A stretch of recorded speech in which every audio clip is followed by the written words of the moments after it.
दोस्तों आज बात होगी उस मुकाबले की जिसने करोड़ों भारतीय फैंस को झकझोर कर रख दिया। ये सिर्फ एक हार नहीं थी बल्कि सवालों का तूफान थी। सवाल बल्लेबाजी पर, सवाल रणनीति पर, सवाल टीम चयन पर और सवाल उस अप्रोच पर जिसके साथ टीम इंडिया मैदान में उतरी। T20 world cup champion team से उम्मीद थी कि वह इंग्लैंड में जाकर अपना दबदबा दिखाएगी, लेकिन हुआ ठीक उल्टा। इंग्लैंड ने ऐसा खेल दिखाया कि भारतीय गेंदबाज और फील्डर सिर्फ गेंद को बाउंड्री के बाहर जाते हुए देखते रह गए। आज की इस स्पेशल वीडियो में हम भावनाओं के साथ साथ क्रिकेट की सच्चाई पर भी बात करेंगे। आखिर कहां गलती हुई, कौन से फैसले टीम पर भारी पड़े और क्यों 158 रन बनाकर टीम इंडिया मुकाबले में पिछड़ गई। यह हार नहीं, यह चेतावनी। इंग्लैंड ने भारत को सिर्फ हराया नहीं बल्कि आईना दिखा दिया। IPL के सितारे इंग्लैंड की धरती पर फीके पड़ गए। T20 रैंकिंग के बड़े नाम रन बनाने के लिए संघर्ष करते नजर आए, और जब स्कोर बोर्ड पर सिर्फ 158 रन हो तो सामने वाली टीम अगर आक्रामक क्रिकेट खेले तो मैच हाथ से फिसलना तय है। दोस्तों, मैदान पर जो हुआ उसने हर फैन को निराश किया। सवाल ये नहीं कि भारत हारा क्यों, सवाल ये है कि भारत ने मुकाबले में वापसी की लड़ाई कितनी देर तक लड़ी। भारत बल्लेबाजी करने उतरा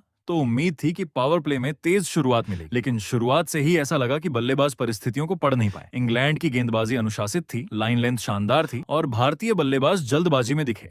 ईशान किशन से उम्मीद थी कि वह आक्रामक शुरुआत देंगे, लेकिन 6 गेंदों में सिर्फ 4 रन बनाकर आउट हो गए। समस्या सिर्फ आउट होने की नहीं थी, समस्या यह थी कि वह शुरुआत में गेंद की मूवमेंट को समझ नहीं पाए। इंग्लैंड की परिस्थितियों में नई गेंद को थोड़ा सम्मान देना पड़ता है, लेकिन ऐसा लगा कि वह पहली ही गेंद से बड़ा शॉट खेलने की मानसिकता लेकर आए थे। फैंस का सवाल जायज है, क्या हर परिस्थिति में वही IPL वाला टेम्पलेट काम करेगा। अभिषेक शर्मा 14 गेंदों में 16 रन बनाकर आउट हुए। T20 क्रिकेट में उनका आक्रामक अंदाज टीम की ताकत है, लेकिन हर पिच एक जैसी नहीं होती। इंग्लैंड की पिचों पर गेंद रुककर भी आती है और स्विंग भी करती है। ऐसे में शॉट चयन बेहद अहम हो जाता है। तिलक वर्मा 8 गेंदों में 11 रन बनाकर लौटे। स्कोर बहुत खराब नहीं दिखता, लेकिन टीम को उस समय एक ऐसी पारी चाहिए थी जो 30 से 40 रन तक जाए और मैच को स्थिर करे। सोशल मीडिया पर सबसे ज्यादा चर्चा इसी बात की हुई कि टीम प्रबंधन उन्हें इतनी बड़ी जिम्मेदारी क्यों दे रहा है, जबकि पिछले कुछ मैचों में उनका प्रदर्शन उम्मीद के मुताबिक नहीं रहा। यहीं से बहस शुरू होती है, क्या टीम चयन फॉर्म के आधार पर होना चाहिए या संभावनाओं के आधार पर।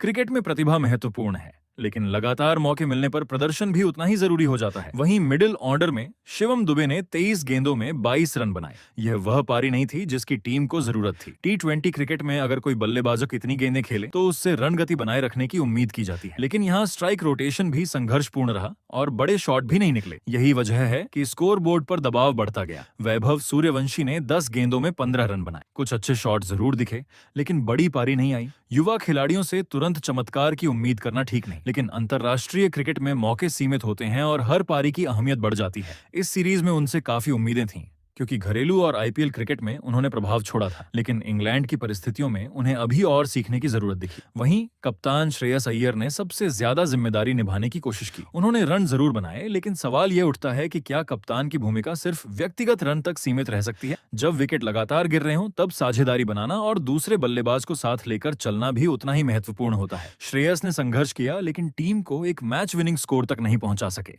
दोस्तों, T20 क्रिकेट बदल चुका है, खासकर इंग्लैंड की पिचों पर 180 से ज्यादा का स्कोर अक्सर सुरक्षित माना जाता है। भारत 158 तक पहुंचा, लेकिन यह स्कोर शुरुआत से ही 15 से 20 रन कम लग रहा था। अब आते हैं मैच के दूसरे हिस्से पर। इंग्लैंड के बल्लेबाज मैदान पर उतरे और उन्होंने शुरुआत से ही स्पष्ट कर दिया कि वे लक्ष्य का पीछा करने नहीं बल्कि मैच खत्म करने आए हैं। जहां भारतीय बल्लेबाज तक गेंद को परखते रहे, वहीं इंग्लैंड के बल्लेबाज हर डीली गेंद पर हमला करते रहे। जब स्कोर छोटा हो तो गेंदबाजों को शुरुआती विकेट चाहिए होते हैं, लेकिन भारत नई गेंद से वह असर नहीं छोड़ पाया। इंग्लैंड के ओपनरों ने लाइन लेंथ बिगाड़ दी और फिर गेंदबाज लगातार रक्षात्मक होते चले गए। अब बात करते हैं हार के 5 बड़े कारण। पावर प्ले में खराब शुरुआत, टॉप ऑर्डर का जल्दी आउट होना, मिडिल ओवर्स में धीमी बल्लेबाजी, डेथ ओवर्स में बड़े शॉट्स की कमी, गेंदबाजों को शुरुआती विकेट न मिलना। यह हार दुनिया का अंत नहीं है। टीम इंडिया के पास प्रतिभा की कमी नहीं है, लेकिन इंग्लैंड दौरे ने यह जरूर दिखा दिया कि सिर्फ IPL का फॉर्म अंतर्राष्ट्रीय क्रिकेट में सफलता की गारंटी नहीं होता। परिस्थितियों के अनुसार खेल बदलना पड़ता है। चयनकर्ताओं को भी यह देखना होगा कि कौन खिलाड़ी लगातार प्रदर्शन कर रहा है